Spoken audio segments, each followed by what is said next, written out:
नमस्कार दोस्तों, स्वागत है आप सभी का पाथ फाइंडर पर। तो दोस्तों, चाइना के पास थे कुछ पुराने प्लेन्स जिनको वो चाहता था बेचना।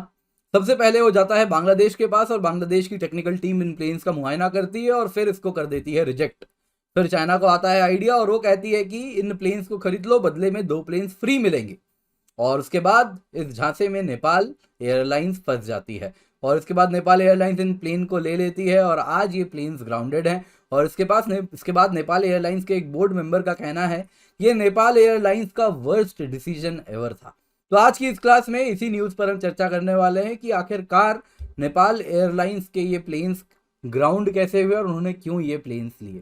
तो दोस्तों, मेरा नाम किंजल चौधरी है। आप मुझसे मेरे टेलीग्राम चैनल पर जुड़ सकते हैं, जहां पर लेक्चर के बाद आपको पीडीएफ अपडेट्स मिल जाएंगे। साथ ही साथ आपको कहना चाहूंगा, जब भी अनअकैडमी आए यूज कोड KC10। तो न्यूज में क्या है? न्यूज में अगर आप देखें तो Chinese supplied aircraft turns into a liability for Nepal. ऐसे न्यूज में आपको हर जगह दिखेगा, अलग अलग international media and domestic media सभी में कवर किया गया है इस न्यूज को। तो न्यूज की बात करें तो दोस्तों, चाइनीज एयरक्राफ्ट नेपाल ने 2014 में परचेज किए थे और अब ये पुअर फंक्शनैलिटी, पुअर परफॉर्मेंस की वजह से इनको लायबिलिटी करार किया गया है और ये ग्राउंड हो चुके हैं।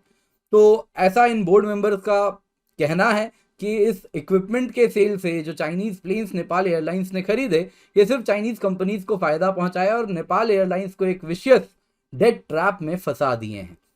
तो आप देख सकते हैं, Nepal bought 6 Chinese planes that Dhaka rejected and now it grounds them. तो अगर हम बात करें तो ये एविएशन ट्रैप या डेड ट्रैप स्टार्ट कहां से हुआ? तो चाइनीज गवर्नमेंट ने नेपाल को कहा कि अगर आप कुछ प्लेन्स खरीदोगे तो बदले में आपको फ्री मिलेगा। तो डील क्या था? तो दोस्तों, एक MA60 एयरक्राफ्ट, एक Y12E एयरक्राफ्ट जिनकी कीमत 3 बिलियन नेपाली रुपीज है, एज अ गिफ्ट 2014 में नेपाल को दी जाती है। लेकिन बदले में उनको बाकी एयरक्राफ्ट खरीदने थे और उनकी लागत करीबन 3.25 बिलियन बताई जाती है। तो 3.25 बिलियन का लोन चाइना प्रोवाइड करती है और कहती है बाकी के एयरक्राफ्ट ले लो। इनका वारंटी पीरियड इन एयरक्राफ्ट का इस साल एक्सपायर हो चुका है और अब इनको ग्राउंड कर दिया गया है।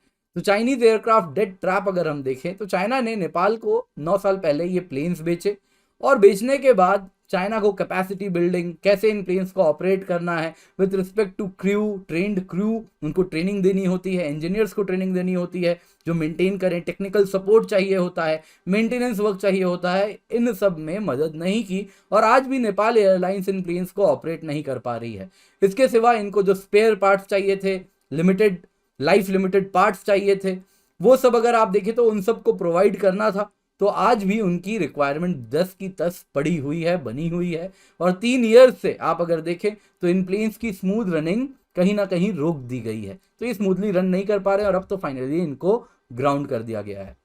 दोस्तों, अगर हम बात करें नवंबर 2011 की, तो बांग्लादेश और नेपाल दोनों देशों से टेक्निकल टीम जाते हैं, इंस्पेक्ट करते हैं MA60 और Y12 एयरक्राफ्ट को और इसके बाद बांग्लादेश तो कह देती है कि भाई ये एयरक्राफ्ट सूटेबल नहीं है, इनको फ्लाई नहीं कर सकते। लेकिन नेपाल फ्री एयरक्राफ्ट के झांसे में आ जाता है और उसके बाद वो aviation industry corporation of China के साथ एक अग्रीमेंट साइन कर लेता है और 6 एयरक्राफ्ट कहता है हम खरीद लेंगे।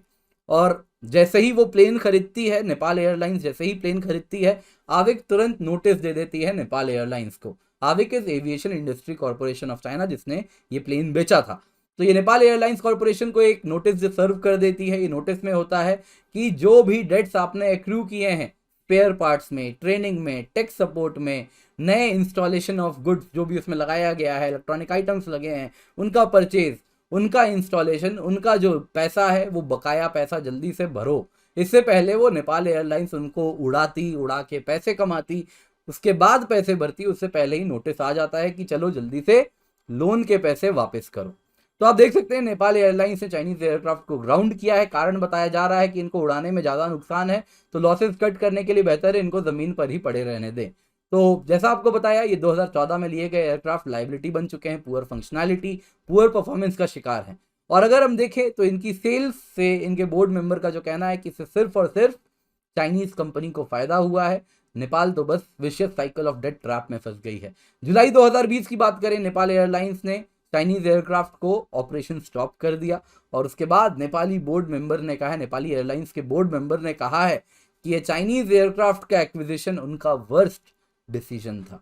तो चाइना की डेट ट्रैप पॉलिसी अगर हम देखें तो इस प्रकार के वो सब स्टैंडर्ड इक्विपमेंट जिसमें बहुत ज़्यादा मेंटेनेंस कॉस्ट होता है, वो सब बेचने में काफ़ी टाइम से देखा जा रहा है वो इस प्रकार के गुड्स को बेच रही है। नेपाली एयरलाइंस इनको अफोर्ड नहीं कर सकती है फ्लाई करना, और इसलिए इनको ग्राउंड कर दिया है। और अब नेपाल एयरलाइंस स्ट्रगल कर रही है कि कैसे लोन के पैसे जो बकाया हैं उनको अदा करें। एंड अब तक वो एयरक्राफ्ट से जो ओवरहॉल होना था, जो फुल्ली जो नई ऑपरेशनल रूट्स बन रहे थे उनको यूटिलाइज करना था, वो तो अब दूर की बात हो गई है। दोस्तों, अगर हम चाइना की डेट ट्रैप पॉलिसी की बात करें तो आप सबने OBOR के बारे में सुना ही होगा, और अब जिसको बेल्ट एंड रोड इनिशिएटिव के नाम से जाना जाता है। बेल्ट एंड रोड इनिशिएटिव के दो एस्पेक्ट हैं, एक ओवरलैंड रूट है और एक मैरीटाइम रूट है। ये कई देशों से गुजर रहे हैं, जिनमें से कई सेंट्रल एशियन कंट्रीज हैं जो कि काफ़ी गरीब हैं, रिलेटिवली गरीब हैं। एट द सेम टाइम आप देखें तो अफ्रीकन कंट्रीज से गुजर रहे हैं, जहाँ पे भी आप देखें तो काफ़ी गरीब देश हैं। तो इनके यहाँ जो ये प्रोजेक्ट स्पॉन्सर किए जा रहे हैं, इंफ्रास्ट्रक्चर प्रोजेक्ट्स, इनको काफ़ी क्रिटिसिज्म का शिकार हो रहे हैं। तो कहीं इनको क्रिटिसाइज किया जा रहा है ऑन इन्वायरमेंटल एस्पेक्ट, कैसे वो इन्वायरमेंट का ध्यान नहीं रख रहे। At the same time social aspect में भी जो इंडिजिनस कम्युनिटी है उनसे भी काफ़ी ज़्यादा इन प्रोजेक्ट्स की वजह से उनको भी काफ़ी तकलीफ झेलनी पड़ रही है। तो जाहिर सी बात है ग्लोबल रिस्पॉन्स भी BRI को देखने मिल रहा है।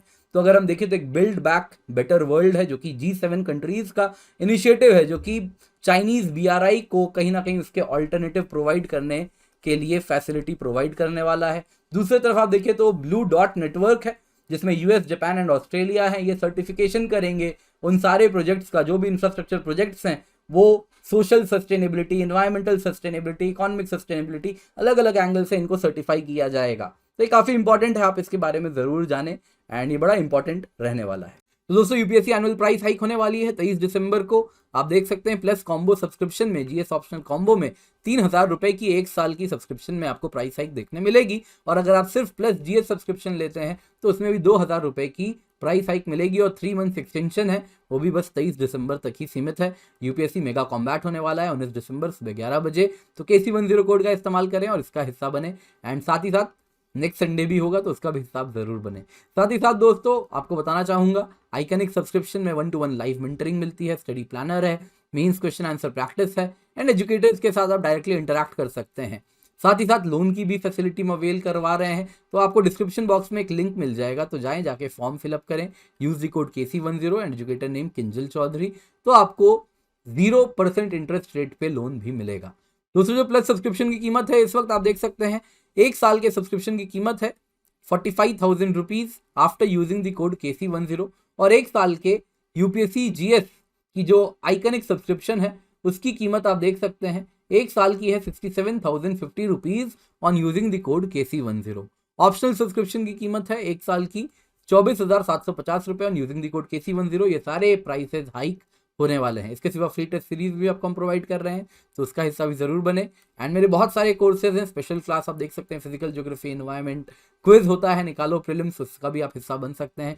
प्लस कोर्सेज भी है, कॉम्प्रिहेंसिव ज्योग्राफी है, कॉम्प्रिहेंसिव एनवायरनमेंट है, तो ये सब तो आपको मिलता ही। इसके सिवा अनअकैडमी में जितने भी कोर्सेज हैं आपको सब अवेलेबल हो जाएंगे अगर आप अनअकैडमी सब्सक्रिप्शन लेते हैं यूजिंग द कोड KC10।